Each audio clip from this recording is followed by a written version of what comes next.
आज के वीडियो में सदमा क्यों लगता है और इसका उपचार क्या है आपको समझाएंगे। चलिए शुरू करते हैं। तो अचानक अत्यधिक शोक अथवा खुशी का समाचार सुनकर व्यक्ति कभी कभी सदमे का शिकार हो जाता है। कहने का मतलब यह है कि कभी कभी क्या होता है, अचानक कोई दुख वाली बात हो गई या बहुत खुशी वाली बात हो गई, तो ऐसे समाचार को सुनकर व्यक्ति को सदमा लग जाता है। कभी कभी इस स्थिति में व्यक्ति का शरीर बिल्कुल शिथिल हो जाता है, यानी बिल्कुल कार्य करना बंद कर देता है। शिथिल होना मतलब ढीला हो जाता है, वह बेहोश हो जाता है। व्यक्ति की आंखें खुली व स्थिर हो जाती हैं, यानी उसकी आंखें खुली रहती हैं और स्थिर हो जाती हैं, इधर उधर घूमती नहीं है। इसी स्थिति को सदमा लगना कहा जाता है। तो इसका उपचार क्या है? पहला है, रोगी को विश्राम की अवस्था में लिटा दें। देखिए, जितने भी उपचार हैं ये सभी प्राथमिक उपचार होते हैं, इसके अलावा आपको डॉक्टर को भी दिखाना पड़ेगा। तो पहला है, रोगी को विश्राम की अवस्था में लिटा देना चाहिए।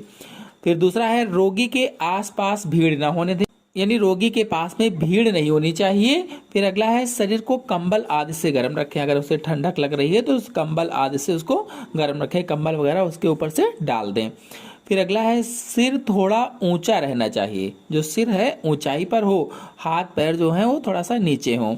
यदि रोगी बिल्कुल बेहोश हो तो बेहोशी दूर करने के उपाय करने चाहिए। और बेहोशी दूर करने के अगर उपाय नहीं जानते हैं तो मैंने पिछले वीडियो में बताया था मूर्छा या बेहोशी क्या होती है और उसको कैसे दूर किया जाए, उसका क्या उपचार होता है, तो वो वीडियो आप जाकर के देख सकते हैं। तो यदि रोगी बेहोश है, बिल्कुल पूरी तरह से बेहोश है, तो बेहोशी दूर करने का उपाय कीजिए। फिर अगला है, होश में आने पर उससे मनोरंजन की बातें करके मन प्रसन्न रखना चाहिए। यानी जब वो होश में आए, क्योंकि उसको सदमा लगा था, तो उससे मनोरंजन की बातें करें, उसका मन प्रसन्न रखें, उसको खुश रखें। फिर अगला है, रोगी को गर्म दूध या चाय पिलाएं। गर्म दूध है तो गर्म दूध पिलाएं या फिर आप चाय पिला सकते हैं। फिर अगला है, यदि बेहोशी शीघ्र दूर ना हो सके तो तुरंत डॉक्टर को दिखाएं। यदि बेहोशी दूर नहीं हो रही है प्राथमिक उपचार से तो फिर आपको तुरंत डॉक्टर को दिखाना है। कभी कभी सदमे को सहन ना कर पाने से हृदय की गति भी रुक जाती है।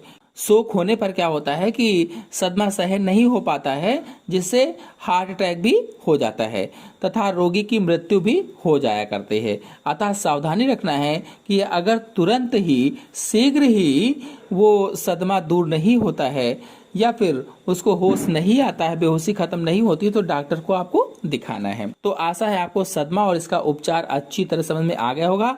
आ गया हो तो वीडियो को लाइक और शेयर कीजिए। चैनल पहली बार आए चैनल को सब्सक्राइब भी कर लीजिए। धन्यवाद।